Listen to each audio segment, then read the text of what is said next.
भारत दुनिया का एक इकलौता देश है जो सेकुलर है मगर मजहबी कानून लागू है कि 75 जिले हैं, आप 15 जिले बता दीजिए जिसमें आंदोलन चल रहा हो।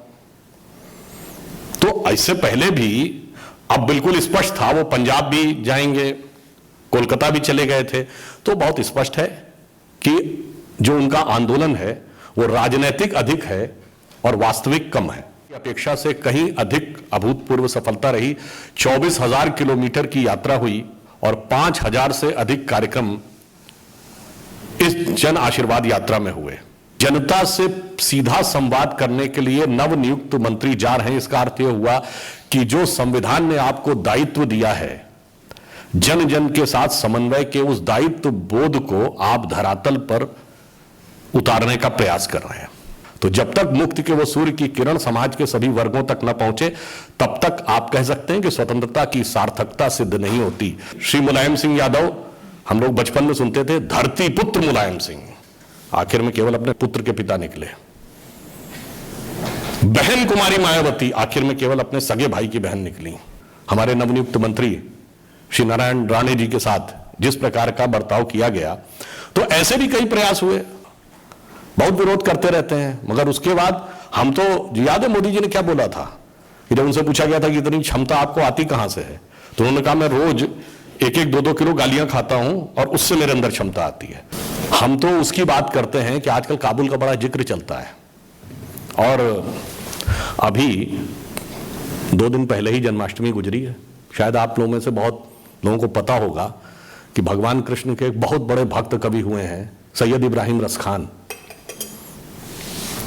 जिनके बारे में क्या कहा जाता है कि उनका जन्म काबुल में हुआ था। भारत की जनता का मानस उस नीर क्षीर विवेक में सक्षम है जो ये तय कर सकता है कि कौन भगत है और कौन बगुला भगत है। प्रधानमंत्री ने जिन जिन भी देशों की यात्रा की है विगत वर्षों में, आपने देखा होगा कि वहां से भारत के सिर्फ कूटनीतिक ही नहीं, सिर्फ आर्थिक ही नहीं, सांस्कृतिक संबंध भी प्रगाढ़ हुए हैं।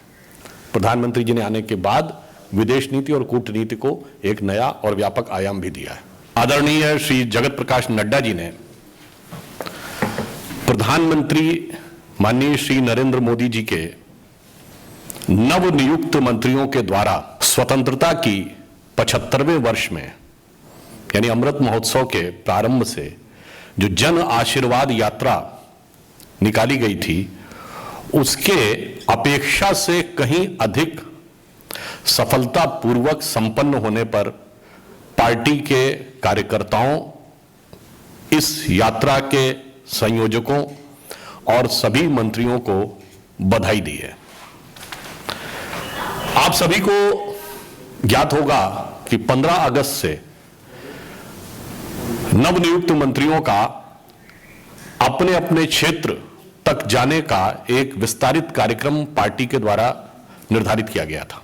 राष्ट्रीय अध्यक्ष जी द्वारा जो निर्धारित कार्यक्रम था, पहले उसके अनुसार हम लोगों का लक्ष्य था कि लगभग 2,000 कार्यक्रम होंगे और 18,000 किलोमीटर की यात्रा होगी। परंतु हमने जो आपसे कहा कि अपेक्षा से कहीं अधिक अभूतपूर्व सफलता रही। 24,000 किलोमीटर की यात्रा हुई और 5,000 से अधिक कार्यक्रम इस जन आशीर्वाद यात्रा में हुए।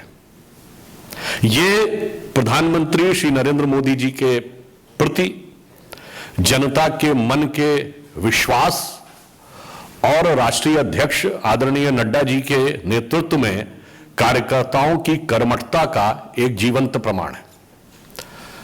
कभी आपके मन में यह विचार आ सकता है कि तो एक सामान्य कार्यक्रम है, इसका महत्व क्या है? महत्व यह है कि पहली बार ऐसा है कि जनता से सीधा संवाद करने के लिए नवनियुक्त मंत्री जा रहे हैं। इसका अर्थ यह हुआ कि जो संविधान ने आपको दायित्व दिया है, जन जन के साथ समन्वय के, उस दायित्व बोध को आप धरातल पर उतारने का प्रयास कर रहे हैं। This shows you the exemplary sense of responsibility which has been entrusted by the constitution in you. So this is a very unique example in the entire political history of India, and it is being taken in the 75th year of the independence. अर्थात यदि हम 75वें वर्ष में आए हैं तो हम कहां तक पहुंचे हैं, उसका कहीं ना कहीं यह संकेत, यह यात्रा देती है। इस यात्रा में अनेक स्थानों पर जो कार्यक्रम हुए, हम लोगों ने 265 जिलों को 19 प्रदेशों में कवर किया है। 24,173 किलोमीटर की कुल यात्रा संपन्न हुई है। इसके अतिरिक्त आप सभी लोग इस तथ्य से भली भांति अवगत हैं, मंत्रिमंडल का वर्तमान विस्तार हुआ तो ये समाज के सभी वर्गों के लिए सर्वस्पर्शी और सभी क्षेत्रों के लिए सर्वव्यापक था। It was extensive and inclusive. और आपने यह भी देखा कि चाहे समाज का अनुसूचित जनजाति यानी ट्राइबल वर्ग हो, पिछड़ा वर्ग हो, अदर बैकवर्ड क्लासेस, महिलाएं हो, उनको सर्वाधिक प्रतिनिधित्व भारत सरकार में मिला है। तो यह भी कहीं न कहीं प्रधानमंत्री जी के उस संकल्प को परिलक्षित करता है कि जिसे हम एक पंक्ति में कभी कहा करते थे ना, उगा सूर्य कैसा कहो मुक्ति का ये उजाला करोड़ों घरों में न पहुंचा। तो जब तक मुक्ति के वो सूर्य की किरण समाज के सभी वर्गों तक न पहुंचे, तब तक आप कह सकते हैं कि स्वतंत्रता की सार्थकता सिद्ध नहीं होती। इसलिए स्वतंत्रता के 75वें वर्ष में यह एक अत्यंत श्रेष्ठ और सार्थक प्रयास था। इसके लिए राष्ट्रीय अध्यक्ष माननीय नड्डा जी ने एक टीम का गठन किया था, जिसमें हमारे राष्ट्रीय महासचिव तरुण चुग जी, राष्ट्रीय उपाध्यक्ष एम चुबा आओ जी, अरविंद मेनन जी, सुनील देवधर जी, सत्या जी, पंकजा मुंडे जी, विनोद सोनकर जी आदि शामिल थे। तो ये सब भी बधाई के पात्र हैं, क्योंकि इन्होंने अथक प्रयत्न के द्वारा प्रधानमंत्री जी के संकल्प और राष्ट्रीय अध्यक्ष जी के इस नेतृत्व को धरातल पर यथार्थ रूप देने में सफलता हासिल की है। इसके साथ साथ इसमें शहीदों से जुड़े हुए स्थल, उनसे जुड़े हुए परिवार के लोगों के साथ मिलना, अन्य भी ऐसे महत्वपूर्ण स्थल जो कि स्वतंत्रता संग्राम में भी एक अभूतपूर्व स्थान रखते हैं, उन सारे जगहों को भी इस यात्रा के द्वारा स्पर्श करने का प्रयास किया गया है। अतः मैं ये कहना चाहता हूं कि स्वतंत्रता के अमृत महोत्सव का संकल्प माननीय प्रधानमंत्री जी ने लिया था, उसका श्री गणेश इस यात्रा के द्वारा, जन आशीर्वाद यात्रा के द्वारा एक उत्कृष्ट और आशा से अधिक प्रभावी स्थिति से हुआ है। धन्यवाद। आपकी इससे संदर्भित कोई प्रश्न हो तो आप। देवेंद्र जी, इंडिया टीवी। सर, इस जन आशीर्वाद यात्रा में एक चीज देखी कि कास्ट का बहुत ज्यादा आप लोगों ने उपयोग किया। ऐसा लगा कि मैसेजिंग देने की कोशिश की जा रही है, किस तरह से पिछले वर्षों को हमने ज्यादा मंत्रिमंडल में शामिल किया। तो जो काम सपा बसपा या दूसरे दल ऐसे करते हैं, वही काम आप लोग भी करते थे इस यात्रा में? बड़ा उपयुक्त प्रश्न आपने किया है। जो अन्य दल करते हैं और जो हम करते हैं, दोनों में अंतर क्या है? हमारा लक्ष्य है समाज के सभी वर्गों को समुचित स्थान और यथोचित सम्मान। और उनका लक्ष्य क्या है? समाज के वर्गों में कुछ वर्ग को पकड़कर दूसरों के प्रति वैमनस्य पैदा करके फिर एक दूसरे में मचाओ घमासान। यह मैं किस आधार पर कह रहा हूं? जो आपने नाम लिया, सपा बसपा जैसी पार्टियां, किसी जमाने में यदि कोई पार्टी ये कहती है कि 4 वर्गों का नाम लेके कहती है इनको जूते मारो, यह है जातिवाद। यदि कोई 4 जातियों का नाम लेके कहता है, गुजरात में KHAM खाम, यह है वर्ग भेद और वर्ग वैमनस्य। कोई ये कहता था किसी जमाने में अजगर, ये खा जाएगा सबको, ये होता है वर्ग वैमनस्य। एक कभी बिहार में कहा जाता था भूरा बाल निकाल रहा हूं, 4 जातियों का प्रतीक, यह है वैमनस्य। और हकीकत यह है कि ये जितने भी स्वघोषित वंचित और शोषितों के नेता हैं, ये सबसे बड़े संचित धन के स्वयंभू सरमाएदार बन गए। इन्होंने वास्तविकता में अपना वर्ग तो छोड़िए, अपनी जाति को भी कभी वास्तविक सत्ता नहीं दी। मुलायम सिंह जी, श्री मुलायम सिंह यादव, हम लोग बचपन में सुनते थे धरती पुत्र मुलायम सिंह, आखिर में केवल अपने पुत्र के पिता निकले। बहन कुमारी मायावती, आखिर में केवल अपने सगे भाई की बहन निकली। लालू यादव जी कहते थे गरीब गुरबा का सरकार आखिर में कुनबा का सरकार निकला। तो इसलिए जो आपने बात कही है उसमें, और जो मोदी जी की संकल्पना है सभी वर्गों को सम्मान, सभी को समुचित स्थान, इसे कहते हैं सबका साथ सबका विकास। विकास चंद्रा। कई जगह जनसभा में आपका मैं भी शामिल हुआ। जिस तरीके से आपके नवनियुक्त मंत्री एजेंडे को रखते थे तो उससे लगता है ऐसा था कि शायद ये संदेश देने की कोशिश की जा रही है कि मोदी सरकार ने अब तक क्या किया, आशीर्वाद कहीं पीछे छूट रहा है। क्या सिर्फ मैसेज पहुंचाना इसका उद्देश्य था कि मोदी सरकार ने अब तक क्या किए? देखिए, सहज और स्वाभाविक है, यदि हम अपनी दूसरी सरकार के 2 वर्ष और पूरी सरकार को देखें तो 7 वर्ष हो गए हैं, तो जब भी कहीं मंत्री जाएंगे वो सरकार का हिस्सा हैं, तो उनसे अपेक्षा की जाएगी कि सरकार के क्या कार्य थे वो जनता के सामने रखें। हाँ, इस बीच में कई जगहों पर विरोध व्यक्त करने का, परेशान करने का भी कार्य किया गया।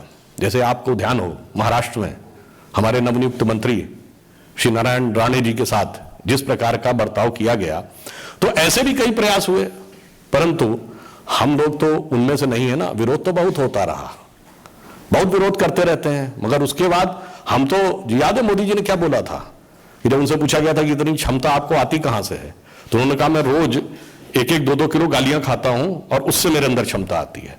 तो हम तो उस विचार वाले हैं ना कि वो पथ क्या पथिक कुशलता क्या, जो पथ में बिखरे शूल न हो, नाविक की धैर्य परीक्षा क्या, जो धाराएं प्रतिकूल न हो। आप इस वक्त कांग्रेस की प्रेस कॉन्फ्रेंस चल रही है और प्रोफेसर गौरव वल्लभ आपकी पार्टी पर आरोप लगा रहे हैं कि जेईई के एग्जाम में कई तरह के पेपर लीक हुए, यानी कि जो छात्र बैठ रहे थे पेपर में वो पेपर नहीं दे रहे, उनके बिहाफ पे कोई और पेपर दे रहा है, पेपर लीक सरकार बोला जा रहा है। इस पर आप क्या? बड़ी विचित्र सी बात है कि यदि उनके अनुसार अभी यह परीक्षा चल रही है और पेपर लीक के बारे में और कौन इम्तिहान दे रहा है उसके बारे में उनको बहुत पहले जानकारी है, तो इससे यह संदेह उत्पन्न होता है कि इस प्रकार के प्रवृत्तियों में जो लोग संलिप्त होते हैं उन्हीं के मन में ऐसा विचार आता है। और जहां तक पारदर्शिता की बात है, हमारी सरकार पूरी तरीके से प्रतिबद्ध है और प्रतिभागियों की सुरक्षा के लिए भी प्रतिबद्ध है। यानी जो हमारे एस्पिरेंट्स हैं वो एग्जाम देते समय उनकी कोविड की वजह से पूरी सिक्योरिटी भी रहे, और इसके अलावा जो transparency and clarity on that issue और गवर्नमेंट इज फुल्ली कमिटेड। मांग तो बहुत सारी होती रहती है, 2 प्रकार की मांगे होती हैं, एक होता वाइल्ड एलिगेशन, एक होता सब्सटेंटिव एलिगेशन, यानी हवाई आरोप और तथ्यात्मक आरोप। यदि कोई तथ्यात्मक विषय होता है तो सरकार उसको गंभीरता से लेती है। सर, झारखंड गवर्नमेंट का नोटिफिकेशन है there be a special place for नमाज in the Vidhan Sabha, but nothing for. नहीं, इसमें तो कोई नई बात नहीं है, ये तो सेकुलरिज्म का स्थापित चेहरा है, इसमें कोई बहुत आश्चर्यजनक बात नहीं है।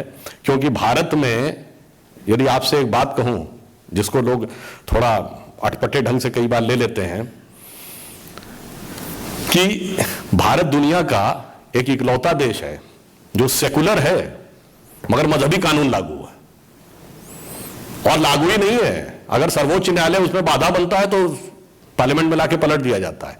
तो ये उसी परंपरा के लोग हैं जिनके लिए, जो मैंने अभी बोला ना, वर्ग भेद वर्ग वैमनस्य के द्वारा अल्पसंख्यकों में खौफ पैदा करके उनका वोट पाना, हमारा उद्देश्य है विश्वास पैदा करके उनका वोट पाना। सर, कल मुजफ्फरनगर में किसान महापंचायत का आयोजन किया जा रहा है। राकेश टिकैत कह रहे हैं कि अब से आगे भाजपा के खिलाफ हम लोग प्रचार करेंगे। तो अब से पहले वो क्या कर रहे थे? मतलब वो कोलकाता चले गए थे। उत्तर प्रदेश में मैं पूरी विनम्रता के साथ कहता हूं कि 75 जिले हैं, आप 15 जिले बता दीजिए जिसमें आंदोलन चल रहा हो। तो इससे पहले भी अब बिल्कुल स्पष्ट था वो पंजाब भी जाएंगे, कोलकाता भी चले गए थे। तो बहुत स्पष्ट है कि जो उनका आंदोलन है वो राजनीतिक अधिक है और वास्तविक कम है। एक minute Himanshu Republic. Sir, Congress party, अभी आपने बात की, तमाम विचारधारा की बात की, सेक्युलरिज्म की बात की, लेकिन कांग्रेस पार्टी की तरफ से कई लोग ऐसे हैं जो बार बार तालिबान को लेकर बयानबाजी करते रहते हैं, तालिबानी सोच का समर्थन करते हैं। इरफान अंसारी हैं कांग्रेस के एमएलए, वहाँ पर जो है बहुत ज़्यादा एट्रोसिटीज़ की अफगानियों पर, इसलिए आप अफगानी जो है बहुत खुश, क्या कहना चाहिए? देखिए, आज हम लोग इस विषय पर ही उत्तर देना चाहते थे, परंतु आपने कहा है तो जो मंजर टीवी चैनलों पर आप सबने देखा है और अब तो सोशल मीडिया पर भी जो मंजर अवेलेबल है वो क्या है, उसमें किसको कितनी खुशी है और किसको कितना कष्ट है, ये बहुत सहजता से अपनाया जा सकता है। जहां तक हम जिसकी बात करते हैं, देखिए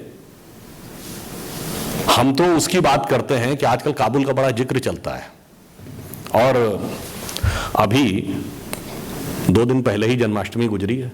शायद आप लोगों में से बहुत लोगों को पता होगा कि भगवान कृष्ण के एक बहुत बड़े भक्त कवि हुए हैं सैयद इब्राहिम रस खान,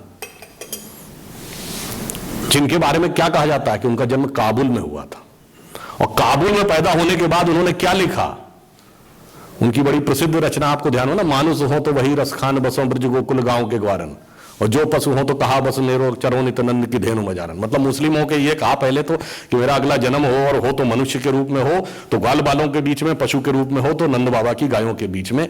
ये थी सामंजस्य की संस्कृति और वो वहां पहुंच गई तो वो संस्कृति का झगड़ा आज तक वही चला आ रहा है। ये लोग वही हैं जिनका उद्देश्य हमेशा, जो मैंने कहा ना, वर्ग वैमनस्य और विद्वेष पैदा करना। मोहित भट्ट, टाइम्स नाउ। सर यही सवाल था जो उन्होंने पूछा था, झारखंड वाला जो इश्यू था सर, वहाँ पे जेएमएम और कांग्रेस एक साथ है। यूपी के चुनाव आते हैं तो कांग्रेस सॉफ्ट हिंदुत्व की बात करती है, ब्राह्मणों से मिलने की बात करती है, हिंदू वोट बैंक को एक साथ लाने की बात करती है, सॉफ्ट हिंदुत्व टारगेट रहता है। यहाँ पे एक स्पेसिफिकली कमरा बनाया जाता है सिर्फ नमाज के लिए। तो क्या आपको लगता है कि एक लीडरशिप में कंफ्यूजन है कि आखिरकार करना क्या है? जहाँ चुनाव वहाँ सॉफ्ट हिंदुत्व, जहाँ नहीं है वहाँ पे एक तरह से माइनॉरिटी अपील है। देखिए, मैं सिर्फ ये कहना चाहूंगा कि भारत की जनता बहुत प्रबुद्ध है, बहुत विवेकशील है।